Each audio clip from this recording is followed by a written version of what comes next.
주님의 은혜가 함께 하시기를 축복합니다. 오늘 옳은 것을 받아들이라 이런 제목으로 말씀 나누도록 하겠습니다.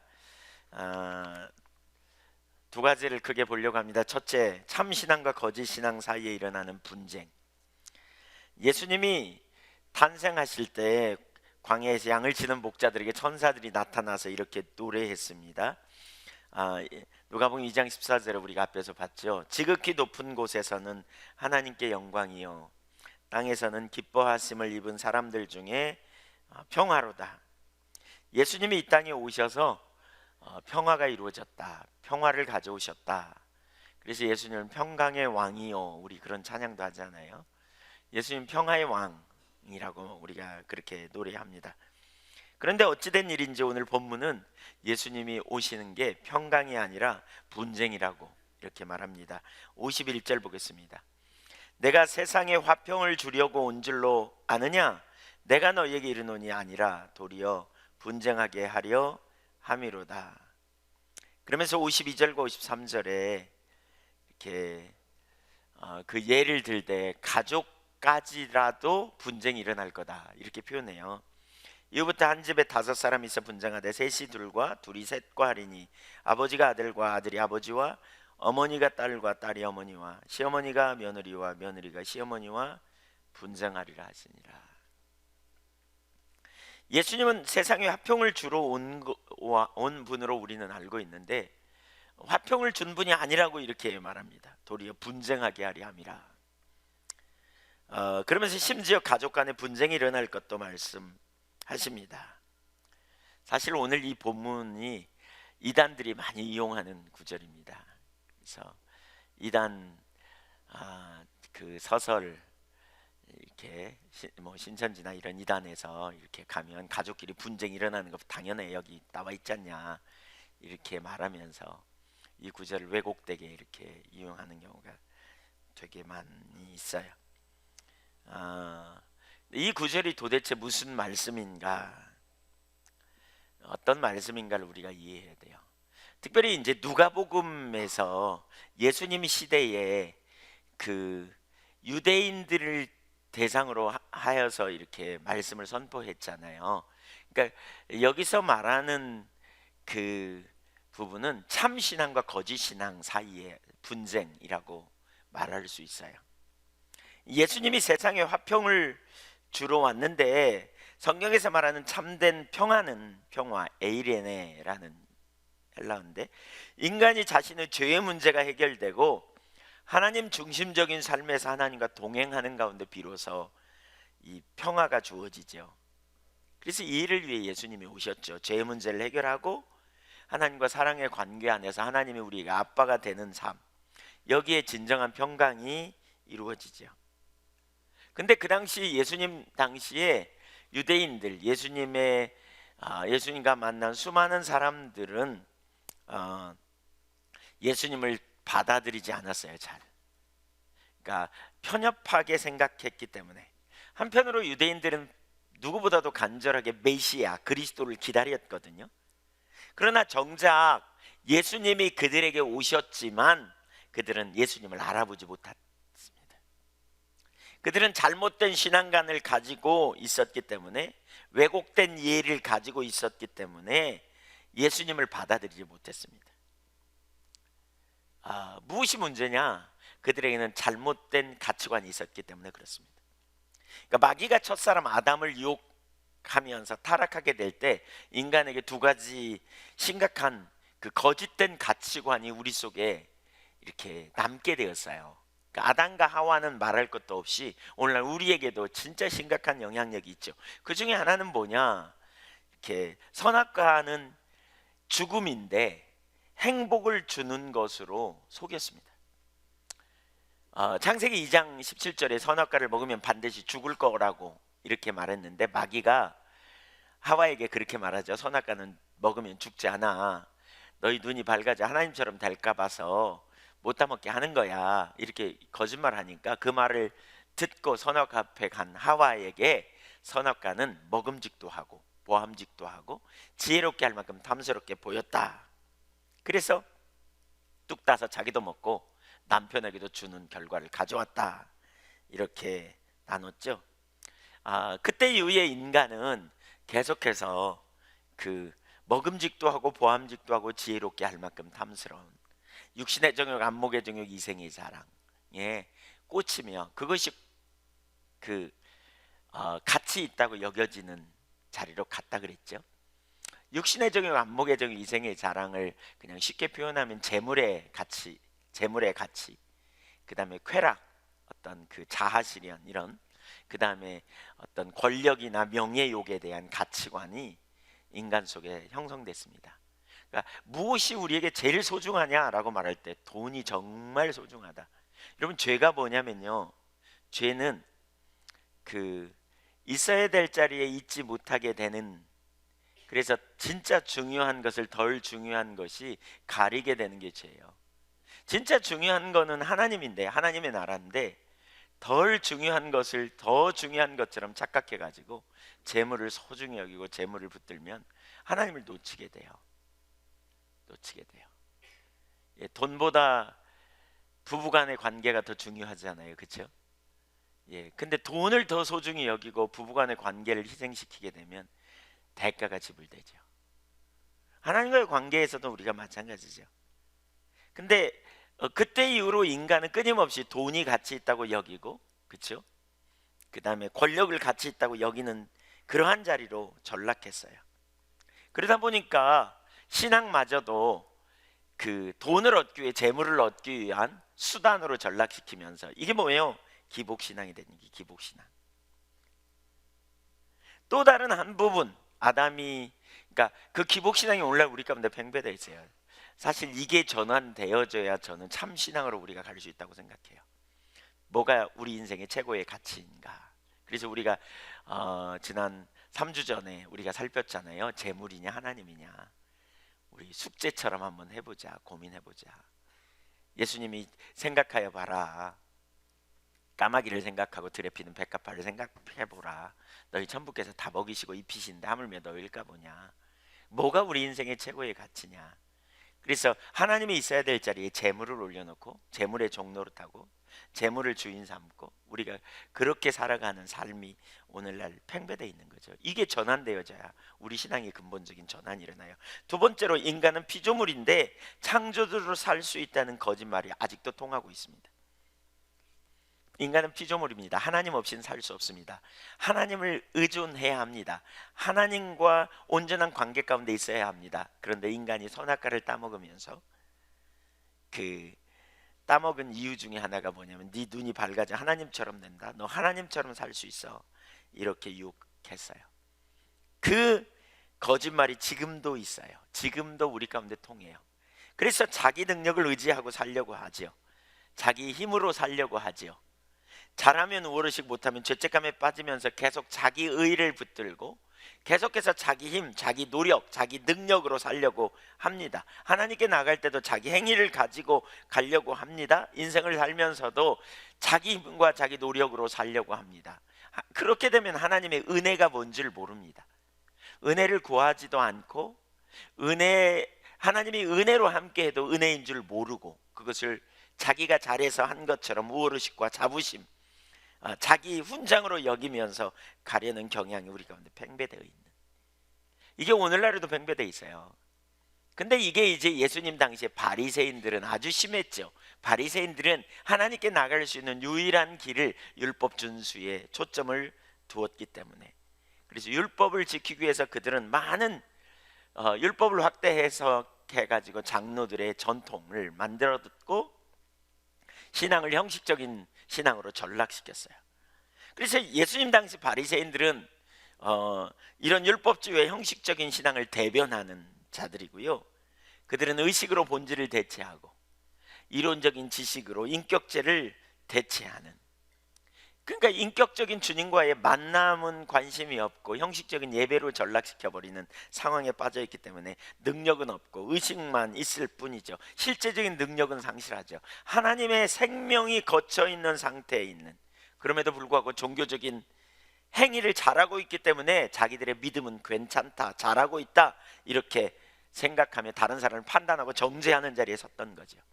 마틴 로이드 존스 목사님이 쓴 부흥책에 보면 이러한 신앙을 뭐라 그러냐, 죽은 정통주의라고 불렀어요.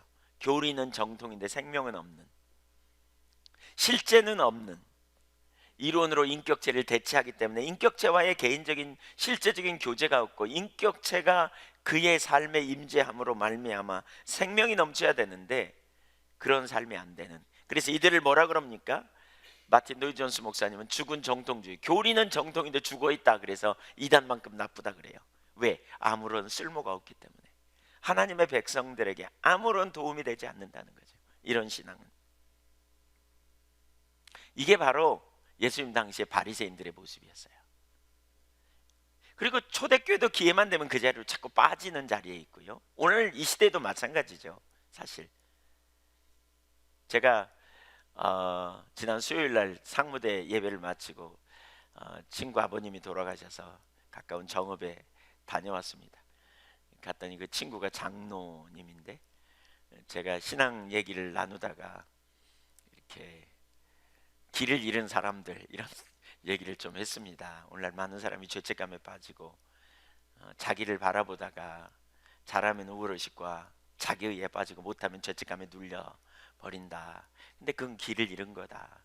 사실 우리 속에 선함이 없기 때문에 우리에 대한 기대감을 내리고 대신에 그리스도를 의지하고 그리스도를 붙들고 그리스도의 능력을 신뢰하고 나아가야 되는데, 그렇다. 그랬더니 생전 처음 듣는 얘기처럼, 생전 처음 듣는 얘기처럼, 그러니까 대부분의 사람들이 사실 길을 잃어서 그 자리에 가 있는 이런 반응을 하더라고요. 오늘날 그렇게 사는 사람 몇 명이나 되냐는 식의 반응. 그러니까 오늘날 심각하게 우리는 자기의의를 가지고 잘하면 자기의의, 못하면 죄책감에 눌려서 그 자리에 머물러 있는 이런 상태가 오늘날에도 팽배되어 있습니다. 참 의도와 목적이 무엇인지. 바로 그런 상황에서 예수님은 본질적인 문제를 가지고 말씀을 나눈 것이죠. 사람들 가운데 예수님의 설교를 듣고 자신들의 상태가 드러나 거기서 돌이키고 받아들이는 사람도 있었지만 대부분의 사람들은 그렇지 못했던 것 같아요. 예수님의 이적을 보면서, 놀라운 능력의 역사를 보면서, 그 예수님의 이적을 보면서 그들이 예수님을 따랐지만 근본적인 문제, 그들에게 인격적인 하나님과의 관계성, 가치관이 전환되지 않은 그 전환이 필요한 이런 부분이 안 되니까 예수님의 설교를 이해하지 못하고 예수님을 따르지 못한, 특별히 바리새인들은 자기가 율법을 잘 지키고 율법을 확대한 장로들의 전통에 기초하여 신앙생활을 하면서 자기들의 신앙은 아무 문제 없다고 생각했습니다. 문제는 그들에게 의식은 있었지만 본질이 없었던 거죠. 성경을 정말 많이 암송하고 연구했지만 그러나 전혀 실제가 아닌, 그래서 요한복음 5장 37절에 너희는 아무 때도 그 음성을 듣지 못했고 그분을 개인적으로 안 적이 없고 그 말씀이 너희를 이끌어가지 않는다, 너희 속에 거하지 않는다, 이렇게 말씀했죠. 그럼에도 불구하고 그들은 우월의식을 가지고 있었던 거죠. 자기들은 어리석은 자의 훈도의 어린아이의 선생이라고 굳게 믿으면서 다른 사람을 판단하고 정죄하는 자리에 선, 예수님이 오셔서 이러한 시대에 말씀을 선포하셨어요. 특별히 예수님이 하신 행동은 그들의 입장에서 볼 때는 너무나 파격적이었어요. 장로들의 전통을 막 어긋나는, 정통에 어긋나는 막 그런 행동을 하신 거죠. 우리가 이제 그 13장에도 보면 안식일 날 허리가 꼬부라진 여인을 고치는 장면에서도 우리가 그런 부분들을 볼 수 있고요. 이전에도 많이 봤잖아요, 누가복음에. 오병이어의 사건, 38년 된 환자를 치유한 사건도 그렇고요. 이 자기들이 가지고 있는 전통적인 견해를 사정없이 깨트려 버리니까 그들은 정말 상당히 충격이 있었고, 예수님의 말씀이 너무나 분명하고 분명한 하나님의 기준을 제시하니까 그들은 굉장히 이렇게 부딪힌 것이지요. 성경 해석의 문제에서, 안식일 논쟁에서 예수님의 가르침은 유대교 전통과 계속해서 충돌을 일으켰습니다. 둘 중에 하나입니다. 그 말씀을 듣고 자신들의 상태를 깨닫고 돌이키든지, 아니면 대적하든지 이런 시대였던 것이지요. 예수님이 그들을 향해 강력하게 선포하셨어요. 근데 사실 그 시대는 대부분이 예수님을 대적하는 자리에 섰었거든요. 많은 사람들이 예수님을 따랐어요. 지금 여기 누가복음 12장에 보면 1절에 보면 수만 명이 예수님을 따랐다 그래요. 근데 그들이 분별을 하지 못하고 따른 거죠. 정확하게 하나님의 길이 뭔지, 하나님의 의도가 뭔지 따르지 못한 거죠. 그래서 예수님은 바리새인들의 이야기, 그들의 중심을 드러내면서 지금 이 오늘 본문에서 그걸 말하는 거예요. 분명한 하나님의 길이 뭔지 알라.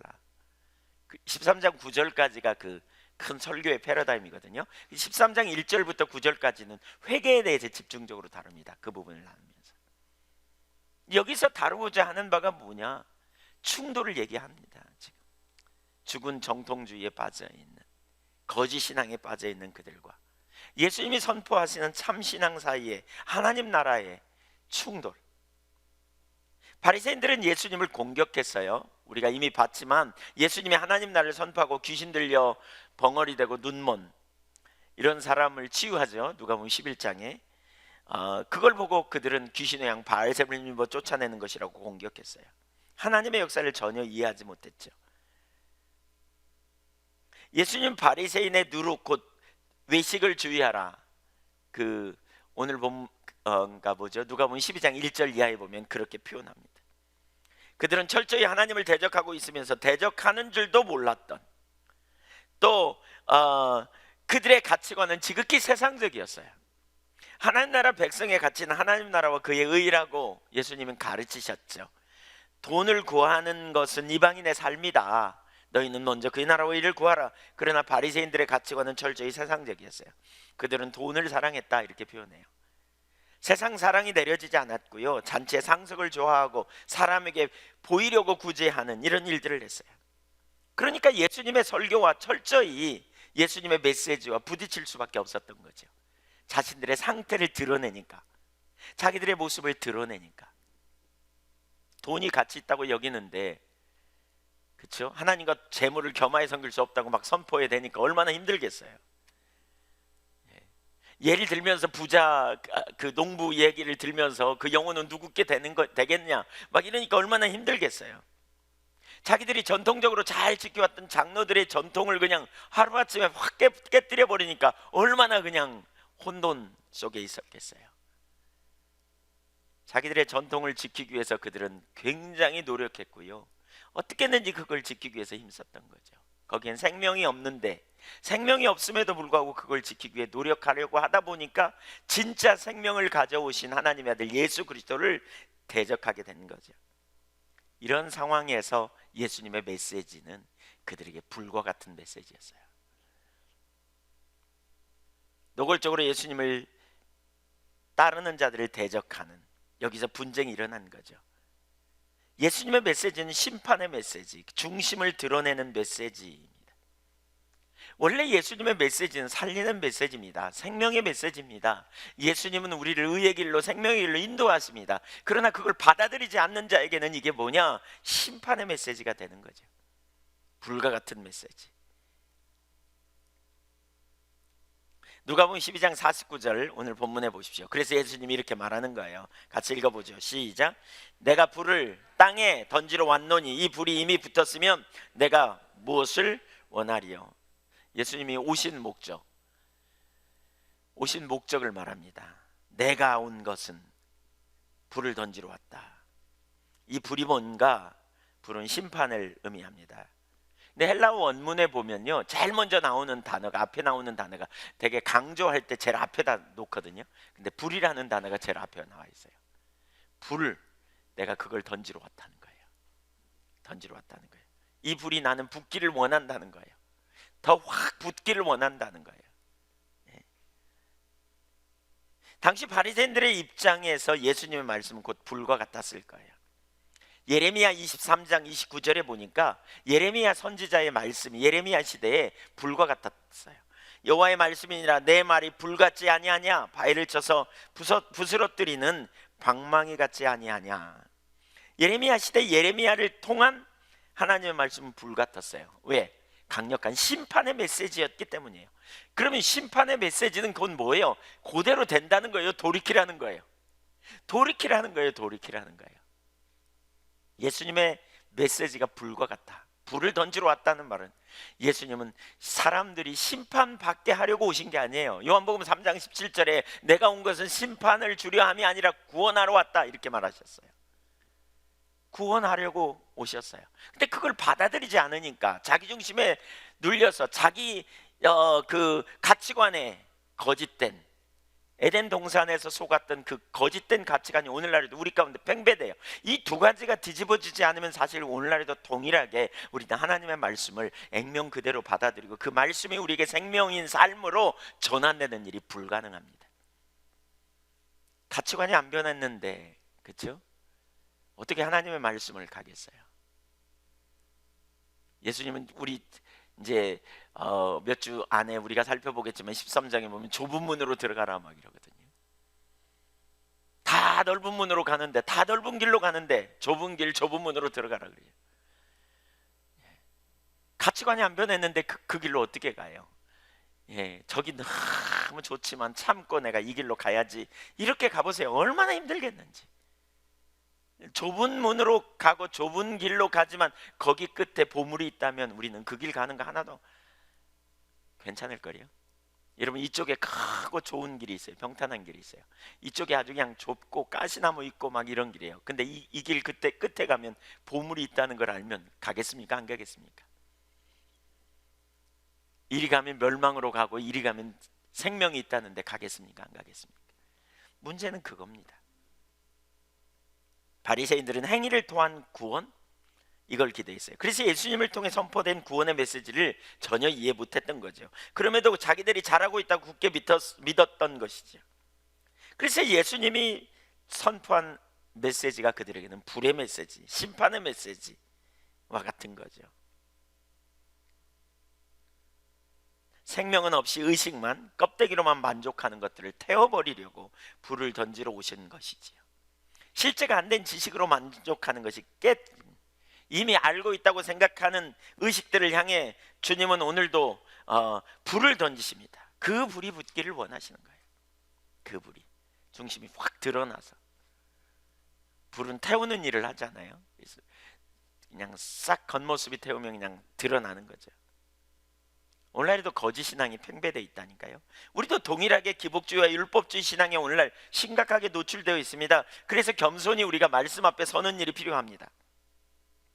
말씀을 통해서 우리 자신이 드러나기를 구하고 그분의 말씀을 따라 삶이 조정되기를 우리가 구해야 돼요. 뭐가 참 신앙인가? 어떤 분이 그런 말을 했더라고요. 좋은 책, 뭐가 좋은 책이냐? 독서할 때 좋은 책이 뭐냐? 이런 말을 했어요. 애국의 어느 분이, 제가 이름을 잘 기억 못 해가지고 뭐 이한 뭐라고 그러는 사람인데 하여튼 네, 내용만 기억하세요. 좋은 책이란 우리에게 무엇을 주는 것이 아니라, 좋은 책이란 그 책에서 우리가 뭘 얻는 게 맞는 게 좋은 책이 아니라 우리가 확신하는 어떤 것을 빼앗아 가야 한다라고 말합니다. 그러니까 내가 확신했던 것이 잘못됐다는 걸 드러내서 그걸 뺏어가 버려야 돼. 그래서 어떻게 해요? 우리가 그동안 그렇게 살아야 한다고 확신했던 것들을 무너뜨리고 새롭게 살아가게 해야 좋은 책이라는 거예요. 내가 과거에 가지고 있었던 것들을 무너뜨리고 새롭게 살아가야 하는, 그런 의미에서 본다면 하나님의 말씀인 성경은 우리에게 참 좋은 책이에요. 우리의 기준, 우리가 살아야 될 기준, 우리는 주님의 말씀 앞에서 우리가 확신했던 것들이 자꾸 내려지고 새롭게 되는 경험이 일어나야 돼요. 그때 주님이 저와 여러분에게 평강의 주님이 될 거라는 거죠. 겸손함으로 우리 말씀 앞에 그렇게 서야 돼요. 그러나 말씀 앞에 겸손히 서지 못하고 대면하지 못한다면 그 말씀은 저와 여러분에게 심판의 불로 오게 됩니다. 하나님 말씀 앞에 겸손히 서서 이렇게 진리의 기초에 설 수 있기를 주님의 이름으로 축원합니다. 첫사람 아담이 속았던 거짓된 가치관이 오늘날 우리 가운데도 여전히 팽배돼 있다니까요. 여전히 우리도 모르는 순간에 그 자리에 여전히 지금도 돈이 가치 있다고 여기는 그 의식이 우리 가운데 있기 때문에 하나님의 말씀과 자꾸 충돌이 일어나는 거예요. 여전히 내 행위와 내 그 죄송합니다. 내 선행을 통해서 내 의를 통해서 온전케 될 수 있다고 여기는 율법주의적인 가치관, 내 자신을 신뢰하고 나가는 이런 가치관이 깨지지 않으면 사실 우리 안에 답이 없어요. 그래서 예수님이 오셨어요. 사랑하는 여러분, 여러분이 실패하고 넘어지거든 여러분 보는 거 그만두고 그래서 예수님이 오셨다고 인정하고 받아들이십시오. 그게 겸손입니다. 끝까지 내 힘으로 해볼래? 예, 해보십시오. 그러면 환도뼈가 부러지기까지 해보십시오. 네. 야곱이 그 하나님과 겨루어 싸웠다 그러잖아요. 야곱이 하나님도 이기고요, 자기 형도 이기고 아버지도 이기고 삼촌도 다 이겼어요. 야곱은 꾀돌이였거든요. 하나님도 이겨버리려고 달려들었다가 결국 환도뼈 부러지고요. 결국 항복하니까 나중에 뭐라 그러냐, 그의 이름을 이스라엘이라 하리라. 이스라엘이라는 말은 하나님이 싸워주신다 그 말입니다. 과거에는 자기가 싸웠다면 하나님이 그를 위해 싸워주시는 거예요. 어떤 삶을 사실 거예요? 네, 하나님이 싸워주시는 삶을 사시고 싶죠? 네, 그 삶이 되어져야 돼요. 그 삶이. 이게 보여야 우리가 사실 성경이 이해돼요. 하나님이 여러분을 위해 싸워주시는 삶, 그렇죠? 그 삶을 우리가 살아야 놀라운 승리가 있죠.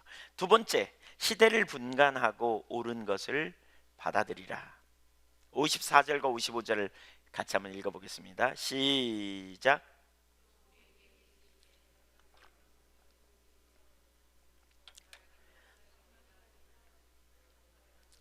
남풍이 부는 것을 보면 말하기를 심히 더우리라 하나니 과연 그러하니라. 예수님 당시에 과학적인 기상 예보는 없었지만 경험상 서쪽에서 곧 지중해 쪽이거든요. 그 지중해에서 구름이 일어나면 비가 올 것을 알았어요. 경험상 남쪽에서 남풍이 불어오면 더워지는구나 이걸 알았어요.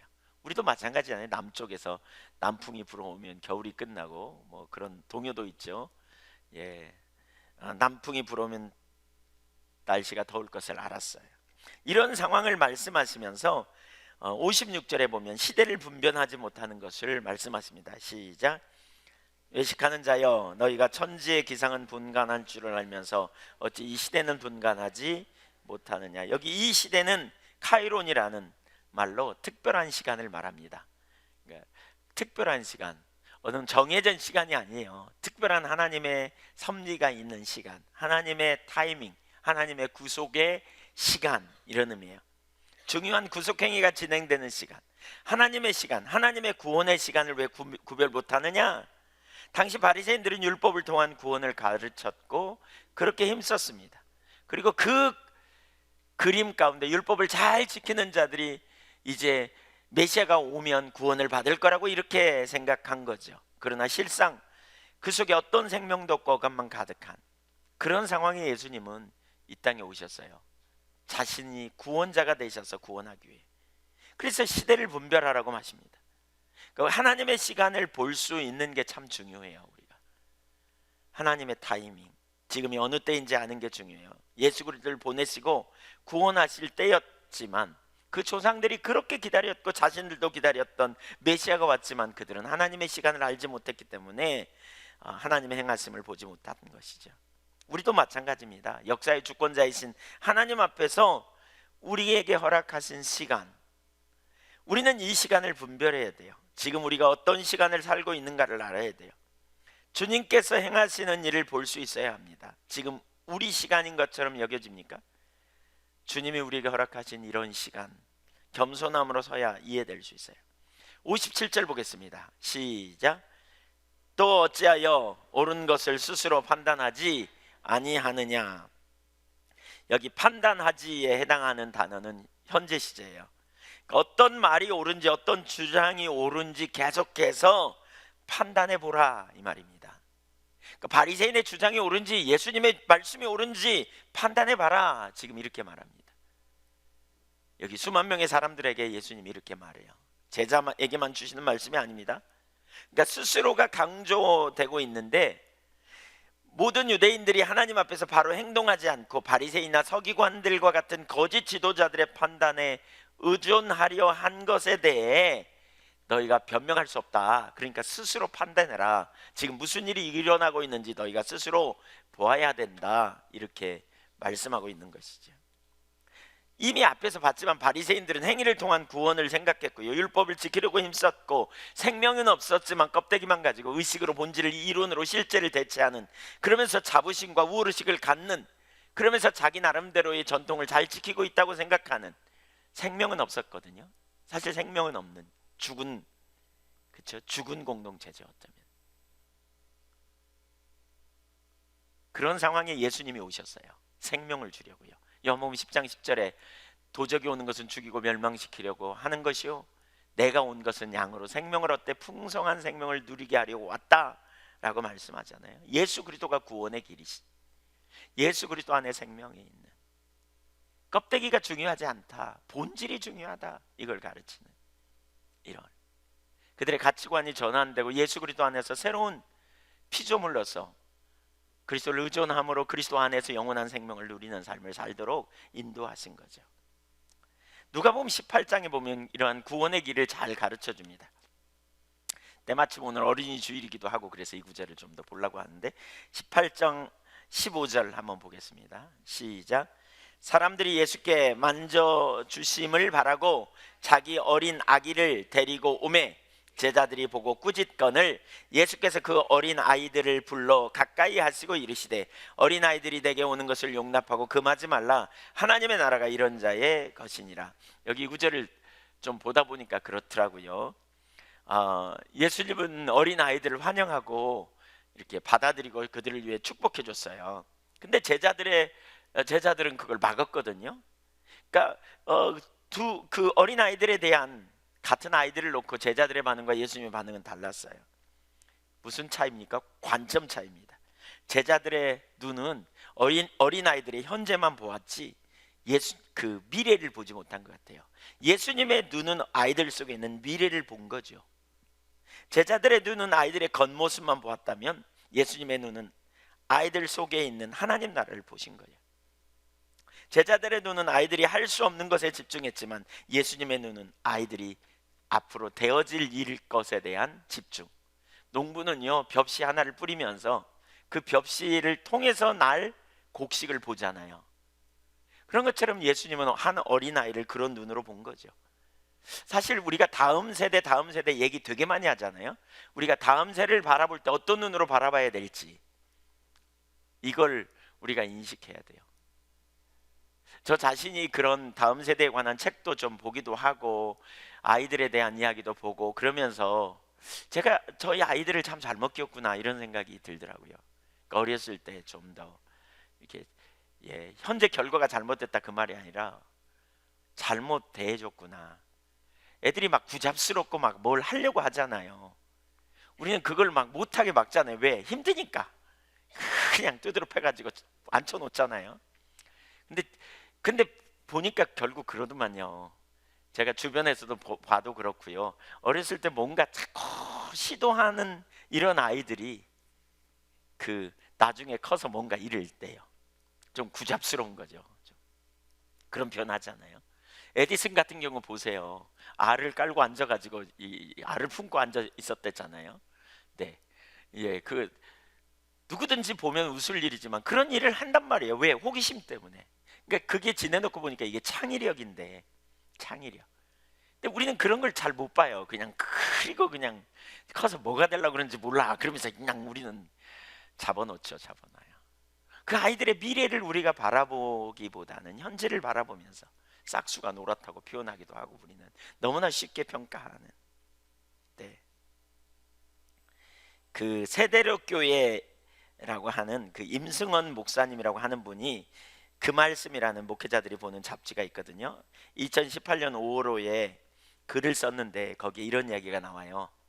오스카 신들러라는 독일 사업가, 나치 정권 아래 수감된 많은 유대인들을 구출해낸 사람, 그 사람의 이야기를 중심으로 나온 영화가 신들러 리스트라는 영화이죠. 거기 보면 그 사람 때문에 구출된 유대인들이 마지막에 자신의 금리에서 빼낸 금을 모아가지고, 이렇게 자신들의 금 이빨에서 빼낸 금을 모아가지고 그 감사의 표시로 반지를 만들어주는 이런 일을 해요. 근데 그 반지 안쪽에 이런 글이 쓰여져 있어요. 한 영혼을 구하는 것은 온 세상을 구하는 것이다. 이 말은 창세기 4장 8절 가인이 아벨을 죽인 사건, 이걸 주석하면서 탈무드에서 나온 이야기라고 해요. 근데 가인이 아벨을 쳐 죽였을 때 가인이 죽인 것은 한 사람이 아니라 한 세상이라는 거예요. 여러분, 우리는 한 사람을 보지만 이 한 아이가 보잘것없는 한 아이가 아니라는 거예요. 이 아이를 통해서 이루어질 한 세상을 우리가 보는 이런 눈이 우리 가운데 사실 필요해요. 우리가 다음 세대를 얘기할 때 이런 눈으로 우리의 어린 아이들을 우리가 바라보는 시선이 참 필요해요. 뒤집어 보면 가인이 그때 아벨을 살렸더라면 한 사람을 살린 게 아니라 한 세상을 살렸다는 말이 돼요. 이분이 그렇게 썼더라고요. 산술적으로 하면 한 사람이 2명씩만 자녀를 낳는다고 할 때 500년이 지나면 한 사람당 25만 명의 후손을 가지게 된다라고 계산해 봤는지 이렇게 말했더라고요. 한 아이가 그렇잖아요. 지극히 작은 한 아이가 자라가지고 커서 한 민족을 이룰 수도 있는 이런 정도로 소중한 아이들. 네. 우리가 아이들을 어떤 자세로 대해야 될지 우리가 어린이주의를 보내면서 사실 봐야 돼요. 오늘 나가면서 어린 아이들을 보거든 그냥 예사로 보지 마세요. 그 속에서 대통령이 될 수 있고요. 그렇죠? 저희가 그 군사역 섬기는 거기 지난번에도 갔더니 그 어떤 분이 그러더라고요. 거기 이들 중에 참모총장이 나올 수 있다고. 네. 육군 소위 섬기는데 참모총장이 나올 수 있다고. 네. 하나님은 어떻게 행하실지 모르죠. 거기서 미래를 보는 거죠. 네. 그들을 잘 가르치고 세워야 될 이유가 바로 여기 있어요. 성인들은 다 이미 결정됐어요. 우리는 다 결정됐어. 거기서 뭐 큰 미래를 볼 하여튼 뭐 다 이미 볼 거 봤어요. 그렇지만 아이들은 달라요. 무궁무진한 거죠. 거기 그들을 신앙으로 잘 양육하면 정말 얼마나 놀라울까. 그래서 우리 선생님들은 오늘 저기 주일학교 가가지고 1명, 2명, 3명, 5명 섬긴다. 나는 5민족을 섬기고 있다. 뭐 이런 마음으로 가서 가르치면 좋겠어요. 아셨죠? 아이고, 뭐 쟤는 안 오면 좋겠어. 막 이러지 마세요. 네, 네. 아이고, 어떻게 난 재수 없이 저런 애가 붙어가지고 속이 썩이는지 몰라. 네, 그 속을 썩이는 애가 나중에 뭐가 될지 몰라요. 걔가. 그래서 우리가 사랑으로 정말 하나의 잘 섬겨야 될 것 같아요. 네. 17절 보겠습니다. 누가복음 18장 17절. 내가 진실로 너희에게 이르노니 누구든지 하나님의 나라를 어린 아이와 같이 받아들이지 않는 자는 결단코 거기 들어가지 못하리라 하시니라. 예수님은 하나님 나라는 어린아이 같은 자들의 것이라고 하십니다. 어린아이의 주된 특징이 뭐냐? 여기 받아들이는 것, 수용성입니다. 엄마가 주는 걸 무조건 받아들이는. 하나님 나라가 왔어요. 예수 그리스도께서 하나님의 나라 곧 하나님의 통치를 가져오셨어요. 그것을 단순한 믿음으로 받아들이는, 이게 바로 하나님 나라에 들어가는 비결이라는 거예요. 어린아이 같은 하나님의 나라를 단순히 받아들이는. 바리새인들은 자기들의 노력으로 가려고 했습니다. 율법을 통해서 이루려고 했습니다. 그런데 예수님은 하나님 나라를 가져오셨습니다. 여러분, 되게 중요해요. 제가 지난 주간에 갑자기 이 성경을 읽다가 이게 보였어요. 회개하라, 천국이 가까이 왔다 그러잖아요. 여러분, 천국이 왔어요. 우리는 천국에 가려고 힘쓴단 말이에요. 힘써요. 근데 천국이 은혜로 왔어요. 예수 그리스도를 통해서 우리에게 와버렸어요. 그러니까 우리가 천국에 들어갈 비결이 뭐냐? 들어가려고 아둥바둥 애쓰고 율법 잘 지켜서 뭔가 하려고 해서 가는 게 아니고요, 받아들이면 돼요. 받아들이면, 은혜로 받아들이면 돼요. 믿음으로 받아들이면 돼요. 자기의 상태가 어떠하든지 겸손히 그 나라를 수용하는 거예요.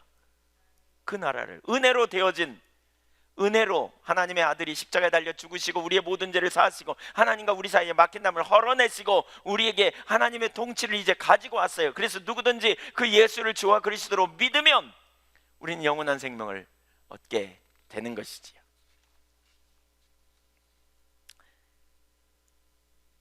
이렇게 말하니까 그 다음에 누가복음 18장 그 다음 18절 이하에 보니까 한 부자관은 예수님을 향해 이렇게 묻습니다. 누가복음 18장 18절, 어떤 관리가 물어 이르되 선한 선생님이여 내가 무엇을 하여야 영생을 얻으리이까? 무엇을 하여야, 어떻게 내가 천국에 갈 수 있습니까? 어떻게 들어갈 수 있습니까? 뭘 행해서 들어갈 수 있을까요? 어떤 일을 잘해갖고 천국에 갈 수 있을까요? 이게 바로 어린아이 같지 않은 자세예요. 어른들의 자세죠. 내가 뭘 행해서 갈까요? 그러니까 예수님이 뭐라 그럽니까? 계명을 지키라 그러면서 5계명부터 10계명까지 얘기합니다. 그랬더니 그 부자 관원이 이렇게 말합니다. 어려서부터 다 지켰습니다. 내가요 천국 가려고요, 천국에 들어가려고요, 어려서부터 얼마나 노력했는지 몰라요. 다 지켰어요. 그랬더니 예수님이 이렇게 말해요. 그러면 네 재산을 다 팔아 가난한 자에게 주고 넌 날 따라와라, 이렇게 말해요. 왜 이렇게 말씀하셨을까요? 행위로 구원받을 인생이 없기 때문이에요. 뭘 행해서 구원받을 인생이 없기 때문에. 그래서 예수님이 그 부자 관원에게 그가 할 수 없는 것을 요구하는 것이죠. 5계명부터 10계명의 근본 정신은 뭡니까? 이웃사랑입니다. 네가 이웃을 사랑했다고 말하는구나. 그렇다면 진짜 네가 이웃을 사랑하는 자리에 있어봐. 네가 돈을 다, 재산을 팔아 가난한 자에게 나눠주고 넌 날 따라와. 그러면 천국에 갈 수 있어, 이렇게 말하는 거죠. 부자 관원의 입장에서는 사실 할 수 없는 요구였어요. 사실 그가 질문부터 잘못됐기 때문에 그래요. 이 부자 관원은 질문부터 올바르지 않은 질문을 하고 있는 거예요. 행위로 구원받을 인생이 없어요. 그 계명을 잘 지킨 그 관원은 참 귀합니다. 그러나 구원의 문제는 다릅니다.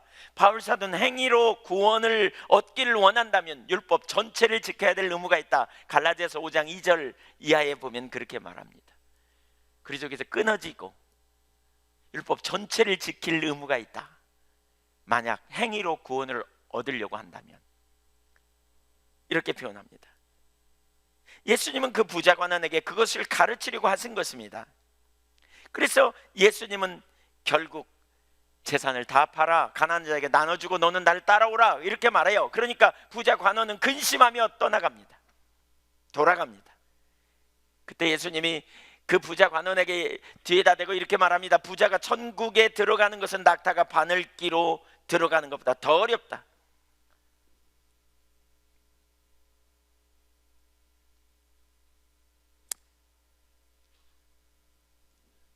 (26절을) 보면 그때 그 가운데 듣던 한 사람이 이렇게 말합니다. 그런즉 누가 구원을 얻을 수 있나이까? 아니, 그러면 누가 구원을 얻을 수 있겠습니까? 우리 중에 정말 그렇게 어려우면 누가 구원을 받을 수 있겠습니까? 이렇게 묻는 사람들에게 예수님이 이렇게 대답해 주시죠. 27절 같이 읽어볼까요? 시작. 누구는 하신다? 하나님이 하신다. 여러분, 구원은 하나님이 이루신 것을 우리는 은혜로 받아들이는 거예요. 천국이 왔어요. 천국이 왔어요. 천국이 은혜로 우리에게 온 거예요. 하나님의 통치가 그냥 우리에게 다가왔어요. 왔어요. 우리가 할 일은 뭐냐? 어린아이처럼 돌이켜 하나님 나라를 수용하는 거예요. 받아들이는 거예요. 은혜로 된 거를 내가 받아들이는 거예요. 믿음으로 받아들이는 거예요. 이때 우리가 할 일이 뭐예요? 회개하고 복음을 믿는 거예요. 회개하고 복음을 믿는. 하나님 나라가 왔기 때문에. 그래서 회개하고 복음을 믿으라. 뭘 회개해요? 내가 죄인임을 인정하고요, 내 스스로 하나님 앞에 갈 수 있는 능력이 없음을 인정하고요, 그리고 나의 모든 죄를 담당하게 오신 하나님의 아들 예수 그리스도와 그분의 십자가의 대속의 은혜와 그분의 부활의 능력을 우리가 믿음으로 말미암아 우리가 영원한 생명을 얻게 되는 거죠. 그걸 받아들이는 거예요. 그냥 많은 사람들이 이걸 알지 못해서 오늘날 여전히 자기의 힘으로 믿음으로 구원받는다는 사실을 말함에도 불구하고 여전히 뭐냐, 내가 내 힘으로 어떻게 주님의 나라에 들어갈 수 있을까, 어떻게 주님의 임재 안에 들어갈 수 있을까, 이걸 굉장히 생각합니다. 그러면서 나는 이것도 못하고 나는 저것도 못하고 나는 이렇게도 못했으니까 주님이 나를 만나주지 않을 거고 내가 주님 앞에 나가는데 합당하지 않을 거라는 의식으로 눌리는 게 죄책감입니다. 하나님의 나라는 뭐라고요? 왔다고요. 우리가 하나님 나라에 들어가는 비결은 뭐라고요? 그분이 세우신 은혜를, 그분이 주신 은혜를 믿음으로 수용하는 거예요. 내가 내 모습 이대로 주님 앞에 나아가는 거예요. 난 죄인이고 그래서 예수님을 의지하고 예수 그리스도 없이는 어떤 소망도 생명도 없음을 인식하고 보좌를 향해 나가는 거예요. 이게 하나님 나라를 소유하는 비결입니다. 우리 자신을 보는 걸 그만두고 하나님이 하신 일, 하나님이 다 하실 수 있는, 그리고 하신 일, 예수 그리스도의 십자가를 믿음으로 굳게 붙들고 나아가시기를 바랍니다. 그래서 예수님이 오셨어요. 그래서 50절에 보면, 오늘 보면 50절로 다시 가보십시오. 나는 받을 세례가 있으니 내가 불을 던지러 왔다, 예수님이 이렇게 말씀하셨잖아요. 49절에 그 다음에 나는 받을 세례가 있으니 그것이 이루어지기까지 나의 답답함이 어떠하겠느냐. 헬라 원어를 보면 가장 먼저 세례라는 말이 나옵니다. 강조된 거죠. 이 세례는 문자적인 의미가 아닙니다. 네, 이 세례는 예수님의 고난과 고난의 절정인 십자가 죽음을 상징합니다. 그러니까 마가복음 10장 38절에 보면 그 세베대의 두 아들 야고보와 요한이 하나님의 나라에 이를 때 그 어머니가 그렇게 부탁하잖아요. 예수님, 당신이 하나님 나라에 이를 때 내 아들을 하나는 당신의 우편에 하나는 좌편에 앉게 해주세요. 그랬더니 예수님이 이렇게 말하죠. 마가복음 10장 38절에 예수께서 이르시되 너희는 너희가 구하는 것을 알지 못하는도다. 내가 마시는 잔을 너희가 마실 수 있으며 내가 받는 세례를 너희가 받을 수 있느냐. 여기서 말하는 세례, 잔, 이건 뭘 의미해요? 십자가를 의미하죠. 십자가. 고난의 십자가를 통해 인류를 구속하실 하나님의 계획, 이것이 예수님의 사명임을 말씀하십니다. 원어를 보면요, 이렇게 표현합니다. 잘 들어보십시오. 그런데 내가 세례받을 세례를 가지고 있다. 세례라는 단어를 두 번이나 써요. 이 원어를 그대로 직역하면 이런 의미예요. 내가 세례받을 세례를 가지고 있다. 왜 세례를 중복할까? 강조하는 겁니다. 세례라는 단어의 의미를 통해서 살펴보면 세례의 의미는 연합입니다. 세례는 연합, 죄 씻음과 예수 그리스도와의 연합. 곧 세례를 통해서 우리는 예수 그리스도와 연합합니다. 세례를 통해서 그의 죽으심과 그의 부활하심이 믿는 자들의 것이 됩니다. 예수 그리스도가 세례를 받는 것은 결국 그걸 그 세례라는 말을 강조하는 것은 우리가 예수 그리스도를 통해서 믿음으로 말미암아 세례를 받음으로 예수 그리스도와 연합되고 하나 되는 걸 의미합니다. 로마서 6장 4절을 보면 이렇게 말합니다. 그러므로 우리가 그의 죽으심과 합하여 연합하여 세례를 받음으로 그와 함께 장사되었나니 이는 아버지의 영광으로 말미암아 그리스도를 죽은 자 가운데 살리심과 같이 우리로 또한 생명 가운데 행하게 하려 함이라. 만일 우리가 그의 죽으심과 같은 모양으로 연합한 자가 되었으면 또한 그의 부활과 같은 모양으로 연합한 자도 되리라. 주님은 그걸 아셨어요. 주님은 그걸 아셨어요. 우리가 그리스도와 연합하여 죽었고 부활했다는 거예요. 함께. 여러분, 이것이 저와 여러분의 신분이에요. 그리고 그것이 이루어지기를 기다렸다는 거죠. 그러니까 십자가 대속의 은혜, 거기서 이루어진 놀라운 일이 뭡니까? 로마서 6장 11절에 보면 죄에 대하여는 죽은 자요 하나님께 대해 산 자로 여길지어다, 이렇게 말했어요. 하나님께 대하여 살았어요. 하나님이 우리를 구원해 내셔서 하나님이 우리에게 아빠가 되십니다. 로마서 내이기 11장 45절에 보면 그런 표현이 있거든요. 내가 너희를 애굽에서 불러내어 너희 하나님이 되려고 너희를 구원해냈다. 하나님 노릇하려고 구원해냈다.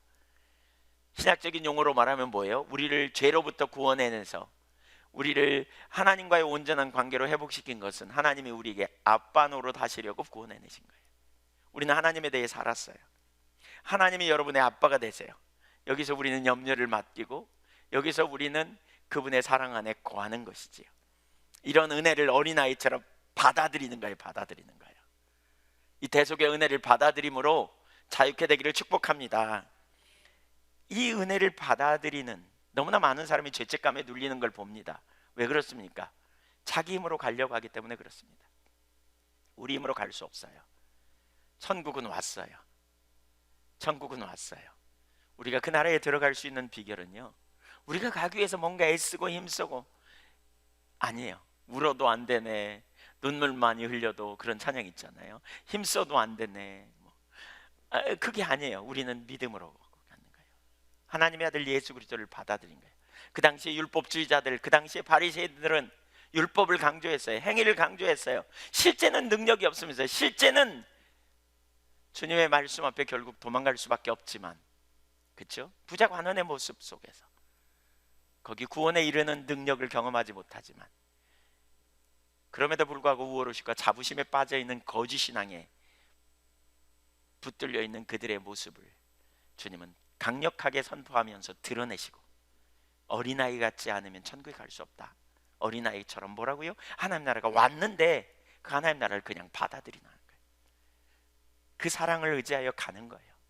지금 여러분의 모습이 어떻든지, 지금 여러분의 형편이 어떻든지, 어떻게 살았든지, 중요한 건 지금입니다. 하나님을 경외함으로 그분의 은혜를 받아들이고, 이런 나를 구원하기 위해 아들을 아끼지 않으신 하나님의 대속의 은혜와 사랑을 믿음으로 받아들이시기를 바랍니다. 거기에 놀라운 생명이 있습니다.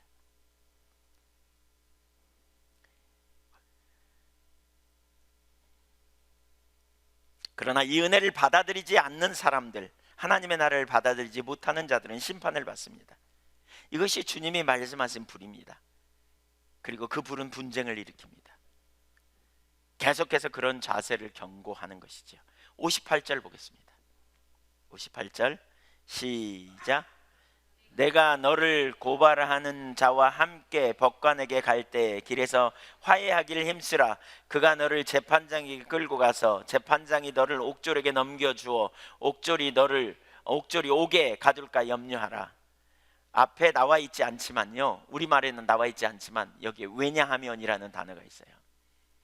옳은 것을 분별하라, 그 말이에요. 그러면서 왜냐하면 이렇게 말하고 있어요.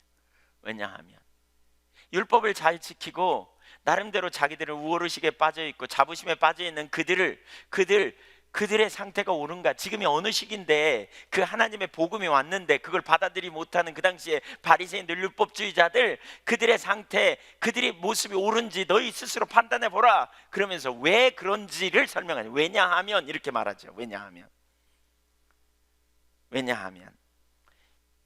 그러면서 예를 드는 거예요. 빚을 진 사람이 빚쟁이에게 붙들려 이 재판관에게 끌려가는 일이 있기 전에 옳은 것을 스스로 판단해서, 뭐가 옳은지 판단해서 그 상황을 제대로 판단해서 그와 합의를 통해 법관에게 끌려가는 일을 막는 것이 무엇보다 우선적으로 해야 할 일이다, 이렇게 말합니다. 죄를 지은 사람은 빚쟁이에게서, 그러니까 그 법관으로, 그러니까 빚을 진 사람은 빚쟁이에서 법관에게서 재판장에게, 재판장은 그 재판장에서 감옥으로 이어지기 전에 솔직하게 죄를 고백하고 인정을 받는 것이 더 필요하다는 거예요. 솔직하게 안 됐으면 안 됐다고 말하는 게 필요하다는 거예요. 정직하라는 거예요. 외식 벗어버리고 정직하라는 거예요. 위선 벗어버리고 위선적인 삶을 내리고 정직하게 항복하라는 거예요. 내 힘으로 안 된다는 걸 인식하고 서라는 거예요. 만일 법관에게 끌려간다면 결국 감옥에 던져지게 될 것이며, 그렇다면 모든 문제가 해결되기까지 절대로 감옥에서 나올 수 없는 비참한 결과를 맞이하게 될 것이기 때문에. 뭘 얘기해요? 예수 그리스도를 통해서 회개하라고 부르신 하나님의 음성을 거부한 사람들은 결국 빚진 사람처럼 지옥에 가게 될 것이다. 그래서 겸손으로 회개하라, 이렇게 말해요. 그러면서 59절을 한번 보시죠. 59절 시작. 내게 이르노니 한 푼이라도 남김이 없이 갚지 아니하고는 결코 거기서 나오지 못하리라 하시니라. 여기 보세요. 한 푼이라도 남김없이, 이거예요. 이게 하나님의 기준이에요. 너희가 잘 살았다고? 너희가 괜찮게 살았다고? 아까 누가복음 18장에 보면 5계명부터 10계명까지 다 지켰다고?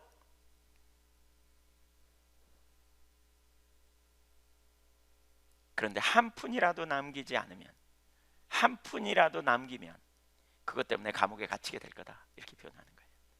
하나님의 기준 앞에 우리 행위로 의롭다함을 얻을 육체가 한 명도 없는 이유가 바로 여기 있어요. 우리 그런 표현 많이 하죠. 우리는 은혜로 하자, 은혜로 하지. 네, 회의하다 보면 그런 표현 되게 많이 합니다. 은혜롭게 회의합시다, 막 이렇게 해요. 은혜롭게. 이번에도 회의하는데, 저 연애하는데 은혜롭게 합시다 그러니까 어떤 한 분이 손 들고 일어나니 뭐가 은혜냐고 막 이러면서. 근데 은혜롭게 하자는 말을 우리가 이렇게 잘못 쓰면 뭐예요? 잘못 이해하면 잘못 사용하는 경우가 많나요? 그 뭐예요? 적당하게 하지, 이런 표현입니다. 그게 은혜가 아니에요, 사실. 하나님은 예수 그리스도 없이 은혜가 우리 가운데 주어지지 않아요. 그 은혜는 예수 그리스도 안에 있어야 돼요. 왜 우리에게 복음이 중요한지, 그 당시 바리새인들에게 왜 강력하게 이렇게 말했는지, 바리새인이나 서기관의 말을 듣고 그리고 그들에게 말이 진리인 것처럼 따라다니는 수많은 사람들을 앞에 두고 왜 예수님이 이렇게 강력하게 표현했는지, 진정한 하나님이 주신 구원의 길인 예수 그리스도 없이는 진정한 평강이 없다는 거죠. 예수님의 말씀이 그들에게 불이고 심판이고 결국 분쟁으로 갈 수밖에 없는 것이죠. 우리는 하나님의 나라를 받아들여야 돼요. 우리가 어떻게 죄를 갚을 수 있겠어요? 절대로 불가능해요. 회개하고 복음을 믿는 거예요. 철저히 인정하는 거예요. 회개하되 뭘 인정해요? 내 힘으로 갚을 수 없는 자임을 인정하는 거예요. 내 자원으로 설 수 없는 자임을 인정하는 거예요. 더 이상 죄책감에 눌리지 말고, 더 이상 우월의식에 빠지지 말고 내가 그런 자라고 인정하는 거예요. 인정하는 거예요. 그리고 그리스도를 의지하여 나아가는 거죠. 하나님 나라를 내게 주신, 하나님 나라를 가져오신 예수 그리스도를 내가 마음으로 믿고 영접하여 나가는 거죠. 이것이 바로 하나님 나라 백성이 합당한 삶이에요. 그럴 때 무슨 일이 있습니까? 거기 평강이 있습니다. 거기 안식이 있습니다. 요한복음 14장 27절을 볼까요? 평안을 너희에게 끼치노니 곧 나의 평안을 너희에게 주노라. 내가 너희에게 주는 것은 세상이 주는 것 같지 아니하니라. 너희는 마음에 근심하지도 말고 두려워하지도 말라. 예수 그리스도가 평안이십니다. 요한복음 16장 33절, 이것을 너희에게 이르는 것은 너희로 내 안에서 평안을 누리게 하려 함이라. 세상에서는 너희가 환난을 당하나 담대하라. 내가 세상을 이기었노라. 예수님이 우리의 평강입니다. 예수님 안에 있을 때 우리에게 생명이 있어요. 예수님이 여러분에게 평강으로, 예수님이 여러분에게 에이렌의 참 평화로 여러분을 인도해 주시기를 축복합니다. 하나님의 나라는 왔습니다. 그 하나님 나라는 지금도 구하는 자에게 우리 앞에 와 있습니다. 하나님 나라는. 여러분의 환경, 여러분의 상황, 여러분의 현실 앞에서 믿음으로 그 하나님의 나라, 예수 그리스도를 통해 온 하나님 나라를, 우리는 은혜로 온 하나님 나라를 우리는 받아들이는 겁니다. 내 자신을 바라보는 일 그만두고, 내 능력 의지하는 거 그만두고, 내 힘으로 하려고 하는 거 그만두고, 내가 내 미래를 책임지려고 아둥바둥하며 그러한 재물이 가치 있다고 여기는 삶 내려놓고 하나님의 나라와 하나님의 의를 구하고, 은혜로 우리에게 온 하나님 나라를 믿음으로 수용하고 주시는 은혜를 받아들이며 나아갈 때 주님이 우리와 함께 동행하면서 길이 되시고, 주님이 우리와 함께 하시면서 생명이 되시고, 주님이 우리와 함께 하시면서 하나님만 하실 그 일들을 이루어 가시는 놀라운 능력의 삶이 될 줄로 믿습니다. 우리가 그 삶을 살기를 원합니다. 어린아이처럼 이 어린아이 주일에 오는 것을 받아들이는 저와 여러분이 되기를 소원합니다. 기도하겠습니다.